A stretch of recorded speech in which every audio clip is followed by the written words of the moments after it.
Hey, thanks for being a part of the conversation. This is Play It Forward. Real people, real stories, the struggle to play it forward. Episode number 608 is with Kliph Nesteroff, the author of Outrageous. Good, Arrow. How are you? Absolutely fantastic. What an amazing reminder to so many of us that have lived out this whole entire entertainment cultural war. And it also serves as a free ticket to people who need to know where we've been before. I just love the way that you have pieced this all together. Thank you so much. I really appreciate that. Where did you go to find it? Because, I mean, first of all, my dad was so in love with Mae West, but I didn't realize the rest of the nation was going, hey, look, something wasn't right here.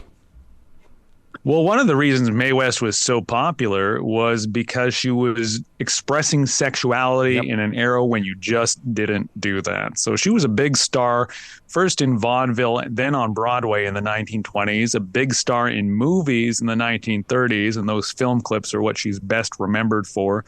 And in the late 30s, she was a scandal on radio. And she lived a very, very long time. She was sort of a elder statesman by the early 1970s, an icon of old Hollywood, and was embraced by old film fans who would venture over to her apartment and try to get interviews.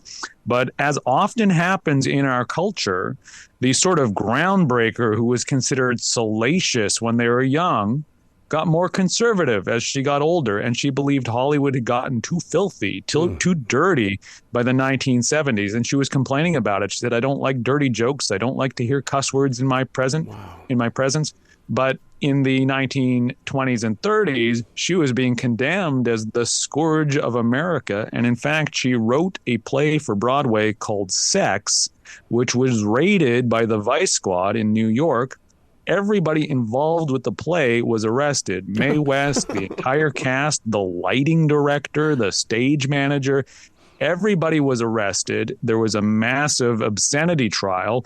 Mae West was convicted on obscenity charges and spent 10 days in a prison workhouse as a result. So when we hear about comedians today being canceled or how you can't say anything anymore, we need to look to the past, to people like Mae West, who really did pay the price. She went to prison, and by today's standards, the things that she said were so innocuous. She didn't say or do anything sexually graphic. It was all innuendo and all delivered in that sultry delivery.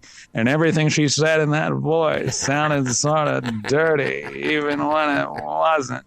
And people went crazy over that. And it made her a big star. You know, she had a huge fan base who loved that, but she had hundreds, perhaps thousands of detractors, especially those who were extremely religious. See, you talk about the comedians, and right away I shot into the area of Elvis Presley on Milton Berle and even, all the other shows that he was on, because if it wasn't for Elvis Presley, Michael Jackson couldn't have done what he did, and nor could have NSYNC or Backstreet Boys, shaking those hips and putting that body into those motions. Yeah, of course. And the Beatles as well. Yes. There was a huge hysteria over them. So, and also black artists, Chuck Berry and Bo Diddley. There was a famous incident. Bo Diddley did the Ed Sullivan Show very early on. They banned him. They never had him on again. They didn't consider it music. They just thought it was noise.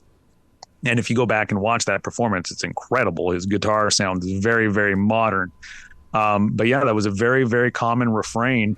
Part of the problem was the effect that this music had on young girls, and their parents really saw this as a expression of immoral sexuality, especially when you see the Beatles footage of just hundreds of girls screaming through the whole song. They're not even listening to the music. They're just screaming and crying. I could kind of understand why the older generation was suddenly terrified of the ramifications of it. The John Birch Society had a guy named David A. Nabel. He's still alive. He wrote a quite unintentionally hilarious book, I think in 1964 or 65, called Communism, Hypnotism, and the Beatles. Oh, God. And this book claimed that the Beatles were a Soviet conspiracy sent over to America to help destabilize American youth so that they would be ripe for communist takeover. This guy actually believed it. But at the same time, when you see all those young girls screaming and crying and fainting, I could sort of understand how that might be scary to their parents. One of the things that I've become addicted to is antenna TV, like WeTV and things like that. And I see a lot of things, even on Bachelor Father, that I'm going, how did they get away with that? Because we couldn't get away with it today. Well, you and every other person is always bringing up Bachelor Father. See, because it was crazy.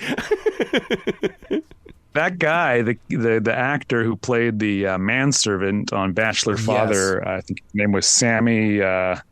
I forget Sammy's last name, but his first name was spelled like Sammee. Sammy Tong, I think was his name.